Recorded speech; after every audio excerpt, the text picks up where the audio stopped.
Service எல்லாம் திருப்தியா எல்லாருக்கும் எல்லாம் கேட்காம செஞ்சிருக்கிறோம். தமிழ்நாடு அரசின் அறிவிப்புகளுக்கு தூய்மை பணியாளர்கள் நன்றி தெரிவிக்கும் விதமாக முதலமைச்சரை சந்தித்திருக்கிறார்கள்.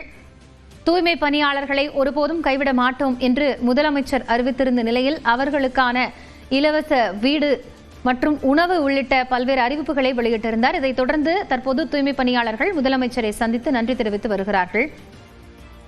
கூடுதல் தகவல்களோடு செய்தியாளர் அவினேஷ் இணைந்திருக்கிறார். அவரிடம் பேசலாம். அவினேஷ், இதுகுறித்த விவரங்கள். தமிழ்நாடு முதலமைச்சர் மு.க.ஸ்டாலினை இன்றைக்கு முகாம் அலுவலகத்தில் தூய்மை பணியாளர்களுடைய அனைத்து சங்க கூட்டமைப்பு நிர்வாகிகள் சந்தித்து நன்றி தெரிவித்தனர். குறிப்பாக நேற்றைய தினம் தூய்மை பணியாளர்களுக்கு சிறப்பு திட்டங்களை தமிழ்நாடு அரசு அமைச்சரவையில பல்வேறு முக்கிய முடிவுகளை எடுத்து அதை அறிவித்திருந்தது.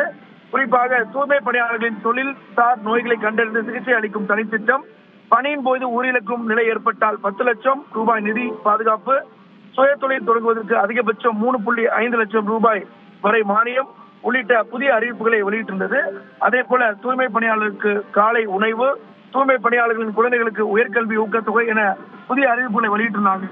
இதற்கு நன்றி தெரிவிக்கக்கூடிய வகையில நேரடியாக முகாம் அலுவலகத்தில் சென்று அந்த கூட்டமைப்பு நிர்வாகிகள் நன்றி தெரிவித்தாங்க. மேலும் சில கோரிக்கைகளை முதலமைச்சர் முன்வைத்திருக்கிறாங்க. அதே போல முதலமைச்சர் அவரிடம் பேசி நீங்கள் கேட்காத சில கோரிக்கைகளையே நிறைவேற்றியதாகவும் முதலமைச்சர் தூய்மை பணியாளர்களுடைய கூட்டமைப்புடைய நிர்வாகிகளிடம் தெரிவித்தார். அந்த வகையில சுமார் 15 நிமிடம் இந்த சந்திப்பு என்பது நடைபெற்றது. அந்த வகையில இந்த சந்திப்பு என்பது நடைபெற்று முடிந்திருக்கிறது. காயத்ரி.